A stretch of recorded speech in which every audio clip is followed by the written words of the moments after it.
Президент Садыр Жапаров Камчы Көлбаевдин өлтүрүлүшү боюнча аскер прокуратурасы иликтөө жүргүзөөрүн айтпадыбы? Бул эмнеден кабар берет деп ойлойсуз? Эми бул чындыгында биздин журт башыбыздын, биздин мамлекет башчыбыздын түздөн түз милдети. Чындыгында эми каалаганда буйрук берет, көзөмөлүн алат. Эми бул мындай мыйзам ченемде эле көрүнүш деп билем. Садыр Жапаров Көлбаев боюнча атайын операцияны интернеттен силер сыяктуу эле интернеттен окудум деди. Ташиев болсо президенттин демилгеси менен Крим чөйрөсүнө болгон күрөш жүрүп жатат деди да.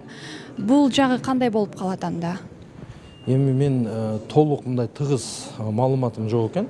Чындыгында эми ал киши интернеттен көрөбү же башка жактан угабы, эми ал өзүнүн ою десем болот. Эми өзүнүн убактысына карап, может, анан эми ал боюнча мисалы мен толук комментарий бере албайм. Себеби мен мына официалдуу маалымат уккан жокмун. Кечээ гана урматтуу президентибиздин айтканын гана окудум. Эми пока что дагы ошол аскер прокуратурасы, укук коргоо органдары кайсы бир деңгээлде тергөө жүргүзүп, жыйынтык чыгарса, ошондо кеңири талкууласак болот.